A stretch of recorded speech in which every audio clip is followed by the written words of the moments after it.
Hi everyone, thank you so much for coming to my YouTube channel. I've never done a YouTube video before, so this is just totally new territory. Please forgive the lighting. It's obviously not super great, but please admire my swag. My name is Lydia, and I live in Austin, Texas. I'm a full-time reseller I've been a full-time reseller for almost 2 years, but I've been reselling on the side for probably 6 or 7 years. Actually longer than that. Gosh, I started flipping books in high school, back when you had to plug the ISBN number in individually. So yeah, that's been a little longer than 6 years, but I've been selling clothing on eBay for 7 years, and I do it full time now. Primarily I sell from the Goodwill bins, so usually what I'll do is I'll go and buy 100 or 200 pounds of clothes at a time, wash it, style it on my mannequin, and then I have a storage unit that I work from. The reason I'm making this video is I have hit a slump. I've hit a major slump in reselling. I'm just really finding a lot of difficulty getting the energy I need to keep going, and I really am just creating this channel for accountability and also to find encouragement and also just to track my progress and see how far I've come. So a little bit about me. I studied business. I have a degree in entrepreneurship, but when I first started my degree, I didn't have any plans of starting my own company. I didn't think that was in the books for me or in the cards for me, however you say it. But I love business. I love the idea of starting things. I love the ability to solve problems. I love the way that business gives you a chance to look at the world through different eyes. And so I've just always been fascinated by the way that capitalism and business can create change for people that's really meaningful. The reason that reselling is so fascinating to me is that I really care about waste and waste solutions, and I really care about creating opportunities for people in other parts of the world. And what I mean by that is, so let's see. So in 2006, I was 16, and I went to Peru for the first time, and I met people who were living in poverty.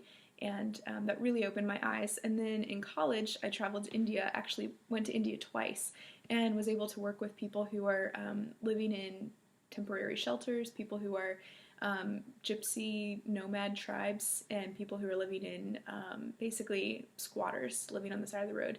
And that just really broke my heart and opened my eyes to the wealth that we have in the West. And hear me out, I'm not saying that everyone is wealthy. I'm not saying that everyone in the U.S.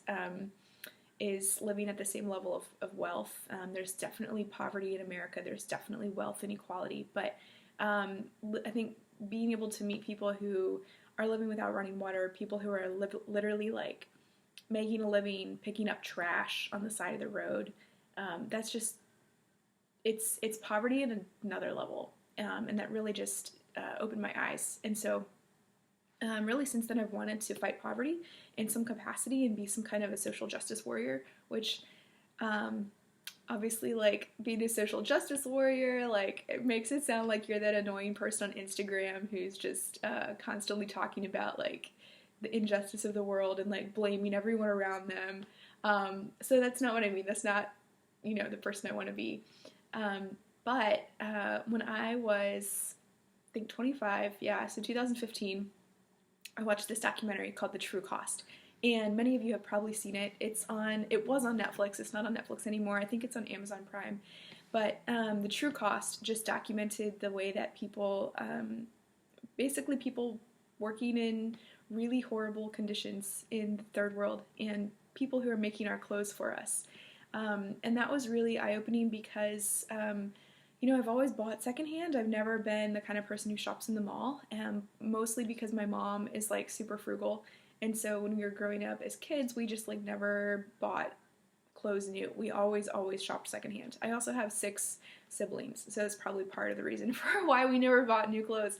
But I think it's just really eye-opening to think about the fact that the people making our clothes are being paid so little for their time and effort. And also, while I was watching The True Cost, I learned about clothing waste in America.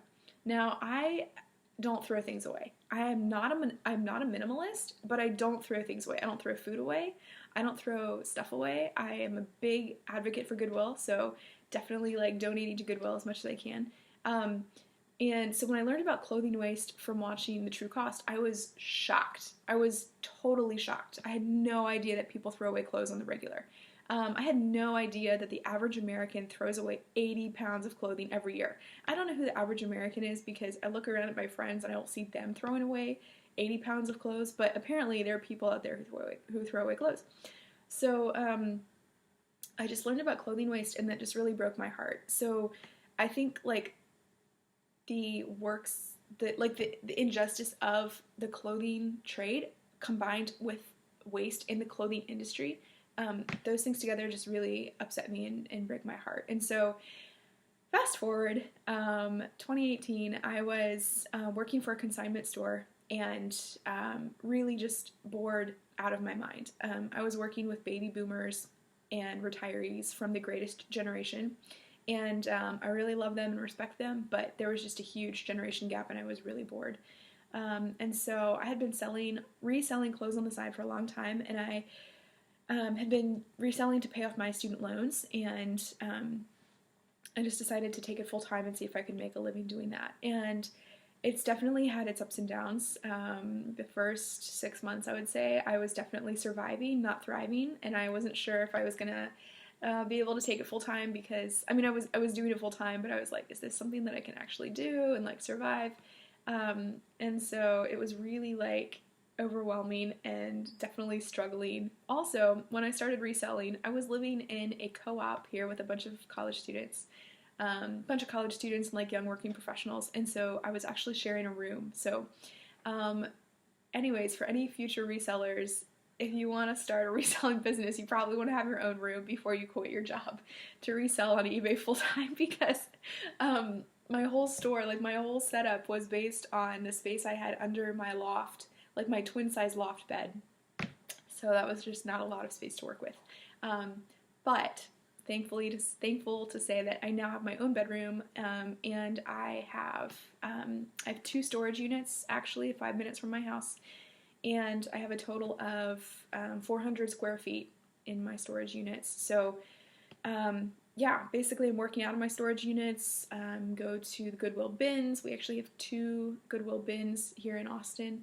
I'm really thankful because Austin is a great place to thrift. It's a great place to be a reseller. I know a lot of people don't have the chance to be a full-time reseller, but especially at the bins, I mean, I have a ton of stuff available to me. I mean, a lot of the stuff I sell is very basic, so I sell a lot of mall brands, but I also find Prada, Vera Wang, Jimmy Choo, you know, high-end name brands like that that you probably wouldn't find in a smaller area. So I'm really thankful for that. So I put the hashtag 100K in 100 days on this video and also on Instagram. The reason is not because I think I can make 100K in 100 days. The reason is that so my primary sales platform is eBay, and all of you eBay resellers know that on the bottom of, the bottom left side of your eBay statistics, you can see like the number of sales that you've made, the gross sales that you've made in the past 12 months. And right now I'm at $61,000. And that's, of course, that's my gross. That's not what I'm taking home. That's not what I'm putting in the bank. But my goal for last year was to gross $100,000.